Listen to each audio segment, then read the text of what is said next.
संतोष मगर official या आपल्या YouTube चॅनलमध्ये स्वागत आहे. चॅनलला सबस्क्राईब केलं नसेल तर सबस्क्राईब करायला विसरू नका. शिक्षक भरती व शैक्षणिक घडामोडी संदर्भातल्या अत्यंत ऑथेंटिक माहिती तुम्हाला या चॅनलला पाहायला मिळते.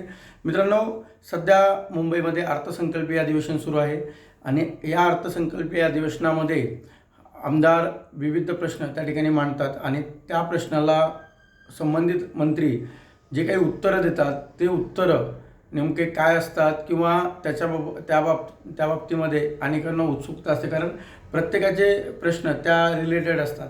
असंच आपल्या शिक्षण विभागाशी रिलेटेड जे काही प्रश्न उत्तरं झालेले आहेत तर त्या संदर्भातलाच हा महत्त्वाचा व्हिडिओ आहे. सध्या अनेकांना प्रश्न पडला असेल की भरती प्रक्रिया का रखडली आहे, कारण अनेक ठिकाणी आता आंदोलन सुरू आहेत. तर एक गोष्ट निश्चित आहे मित्रांनो की सध्या अतिरिक्त शिक्षकांचं समायोजन, संच मान्यता यामुळं ही भरती प्रक्रिया थोडीशी आता रखडलेली आहे.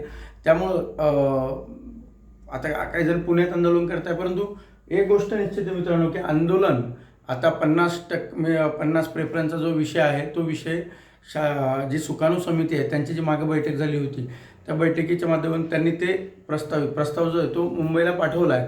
त्यामुळं पुण्यामध्ये आंदोलन करून उपयोग नाही. तर आंदोलन हे सध्या विधानसभेचं विधिमंडळीय अधिवेशन सुरू आहे, अर्थसंकल्पीय अधिवेशन सुरू आहे आणि त्यामुळं अर्थसंकल्पामध्ये जर आंदोलन केलं तर त्याचा नक्कीचपणे इफेक्ट त्या ठिकाणी पडू शकतो.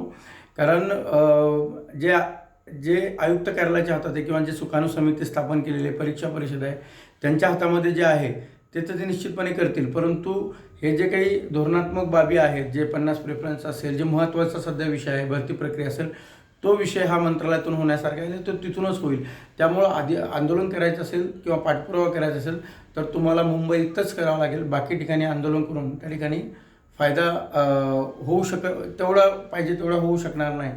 कारण गेल्या 14-15 वर्षापासूनचे जे आंदोलनाचे अनुभव आहेत त्या अनुभवातून मी तुम्हाला सांगतो आहे. त्यामुळं मुंबईमध्ये जर आंदोलन झालं तर निश्चितपणे त्याचा मोठा फायदा हा होऊ शकतो. आता आपण अर्थसंकल्पीय अधिवेशनामधला जो महत्त्वाचा टॉपिक आहे तो टॉपिक म्हणजे आज काही आमदारांनी त्या ठिकाणी प्रश्न उपस्थित केलेले होते, ज्यामध्ये आपण बघायचं झालं तर डॉक्टर सुनील शिंदे, डॉक्टर परिणय फुके, सदाशिव खोत, श्रीमती उमा खापरे आणि डॉक्टर ॲडव्होकेट निरंजन डावखरे यांनी प्रश्न त्या ठिकाणी उपस्थित केला आहे. आणि तो प्रश्न आहे राज्यातील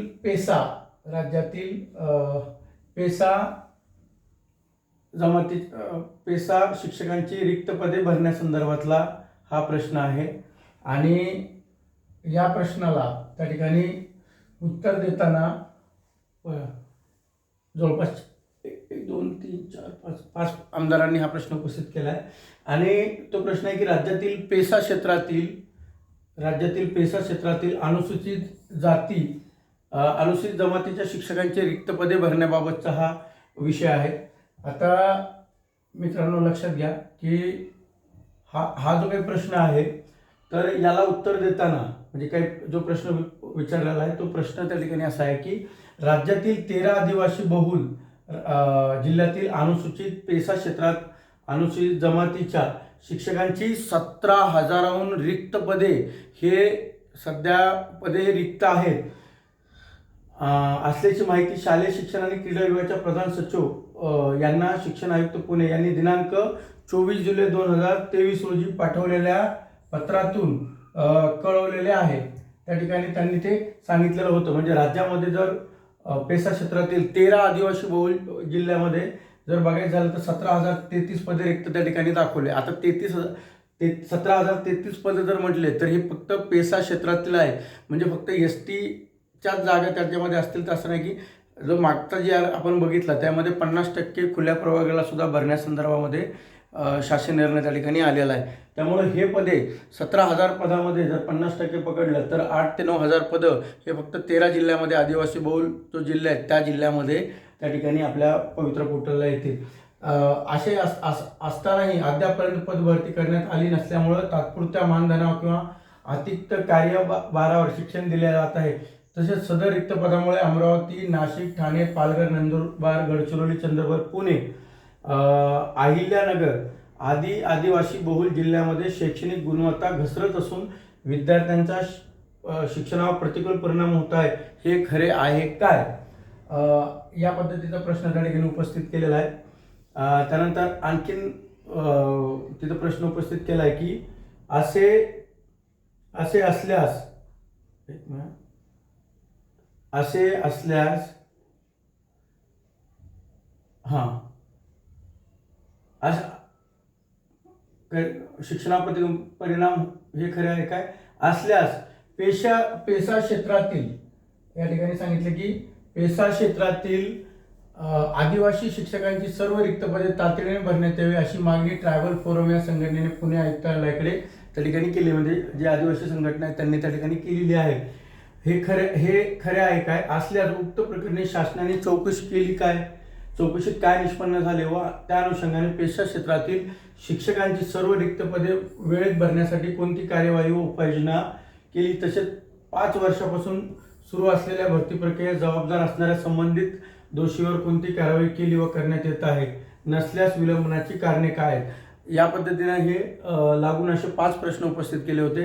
त्यामध्ये आता मंत्री महोदयाने नेमकं याला काय उत्तर दिलेलं आहे ते आपण त्या ठिकाणी पाहूया. आता मंत्री महोदयाचं उत्तर हे आपल्याला खूप महत्त्वाचं असणार आहे मित्रांनो. मंत्री महोदय याला काय उत्तर देतात. आता दादाजी भुसे यांनी उत्तर देताना त्यांनी सांगितलंय की होय हे खरं आहे.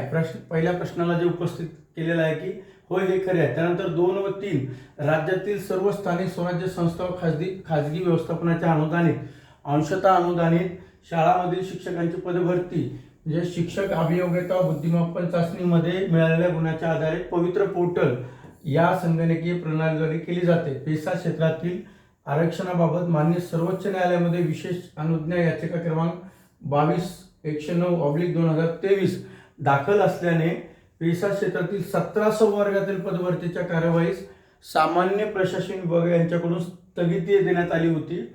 विद्यार्थ्यांचे शैक्षणिक नुकसान होऊ नये म्हणून सेवानिवृत्त शिक्षक अभियोग्यता व बुद्धिमापन चाचणी 2022 नुसार पात्र उमेदवार, त्यानंतर अनुसूचित जमाती प्रवर्गातील पात्र उमेदवार यांना तात्पुरत्या स्वरूपात कंत्राटी नियुक्ती देण्याचे निर्देश 15 जुलै 2024 नुसार देण्यात आले आहेत. उक्त विषय अनुज्ञा याचिका प्रकरणी मान्य सर्वोच्च न्यायालयाच्या आदेशास अनुसरून सामान्य प्रशासन विभाग शासन निर्णय 11 फेब्रुवारी 26 अन्वये पेशा क्षेत्रातील पदभरतीत सुधारित आरक्षण प्रमाण, जे मी तुम्हाला जे आरक्षण सांगितलं होतं ते सुधारित आरक्षण प्रमाण निश्चित करून मान्यता देण्यात आली आहे. त्यानुसार पेशा क्षेत्रातील या विभागाची संबंधित पवित्र प्रणालीमार्फत शिक्षक संवर्गाच्या पदभरती संदर्भात पुढील कार्यवाही करण्याबाबत आयुक्त शिक्षण यांनी सर्व नियुक्ती प्राधिकाऱ्यांना सूचना दिलेल्या आहेत. आणि 5वा त्या ठिकाणी हे केले की प्रश्न उद्भवत नाही. विलंबनाची कारणे काय, म्हणजे विलंबनाची कारणे काय त्याला म्हणतात प्रश्न उद्भवत नाही. आता यामध्ये मित्रांनो एक महत्त्वाचं लक्षात घ्या की माननीय आयुक्तांनी म्हणजे आयुक्तांना त्यांनी प्राधिकृत अधिकारी यांना त्यांना सांगितलं की तुम्ही नियुक्ती द्या. नियुक्ती कोणाला द्या, पेशा क्षेत्रातील उमेदवारांना. आता पेशा क्षेत्रातील उमेदवारांना नियुक्त देण्याचा कार्यक्रम म्हणजे जे नियुक्त देत आहेत तर ते सुरू झालेलं आहे. परंतु या प्रश्नामध्ये जर महत्त्वाचा जर विषय आपल्या संदर्भामध्ये कुठला असेल तर लक्षात घ्या मित्रांनो, एक प्रश्न आपल्यासाठी खूप महत्त्वाचा आहे आणि तो प्रश्न आहे की 24 जुलै रोजी जे पत्र पाठवलेलं आहे, कोणी पाठवलेलं आहे तर आयुक्तांनी. हे पत्र जर त्या ठिकाणी मिळालं तर 24 जुलैचं जे पत्र आहे त्यामध्ये 17,000 रिक्त पदं दाखवण्यात आलेली आहेत. म्हणजे 24 जुलै 2023चं पत्र आहे आणि 17,033 पदं त्या ठिकाणी रिक्त दाखवलीत. हे जर पत्र त्या ठिकाणी मिळाले तर तुम्हाला 50% जरी पदभरती, कारण 50% पदं भरणार आहेत. कुठले भरणार आहेत त्यामध्ये बाकीचे सुद्धा खुला प्रवर्ग सुद्धा घेणार आहेत. त्यामुळं जर खुला प्रवर्गच्या जागा आल्या तर जवळपास 17मध्ये 50% जागा भरण्यात येणार आहेत. त्यामुळं 16 म्हणजे जवळपास 9,000 जागा ह्या भरल्या जाऊ शकतात फक्त 13 जिल्ह्यामध्ये. किती जिल्ह्यामध्ये? फक्त 13 जिल्ह्यामध्ये. आता 13 जिल्ह्यामध्ये जर एवढ्या जागा भरत असतील फक्त आदिवासी बहुल, कारण तर लक्षात घ्या की बाकीच्या जिल्ह्यामध्ये किती रिक्त पदं त्या ठिकाणी असू शकतात. ते रिक्त पदे खाजगी संस्थेचे रिक्त पदे मोठ्या प्रमाणावरती पवित्र पोर्टलला जागा त्या ठिकाणी येऊ शकतात. त्यामुळं या जागेसाठी सुद्धा सर्वांनी प्रयत्न करणं गरजेचं आहे. कारण ह्या जागा ज्यांना नियुक्ती देणं सुरू आहे, बऱ्याच जिल्ह्यामध्ये आता नियुक्ती देत आहे. त्यामुळं आपल्या पवित्रमधले जे इतर जिल्ह्यामध्ये लागले त्यांना आता त्या जिल्ह्यामध्ये जिल्ह्यामध्ये ते लोक जात आहे. ते दिल्यानंतर तिथले रिक्त पदं जागा येतील आणि आपल्या ज्या जिल्ह्यातून गेले त्याही रिक्त पदं त्या ठिकाणी होत आहेत. आता आमच्या जवळपास तालुक्यामध्ये 30-40 उमेदवार ST पेसाचे जाणार आहेत त्यांच्या जिल्ह्यामध्ये. हीच परिस्थिती महाराष्ट्रामध्ये प्रत्येक जिल्ह्यामध्ये असणार आहे. त्यामुळं बाकीच्याही जिल्ह्यामध्ये जागा येतील आणि त्या 13 जिल्ह्यामध्ये सुद्धा त्या ठिकाणी मोठ्या प्रमाणावर जागा येऊ शकतात. हा प्रश्न तसा शिक्षक भरतीच्या रिलेटेड महत्त्वाचा प्रश्न होता. जरी हा प्रश्न ST पेसाचा असतील, परंतु या 13 जिल्ह्यामध्ये इतरही कास्टला इतरही प्रवर्गाला त्या ठिकाणी जागा आहे. कारण नवीन जो GR त्या ठिकाणी आलेला आहे तो 2026 जे नवीन आरक्षण निश्चिती केलेली आहे.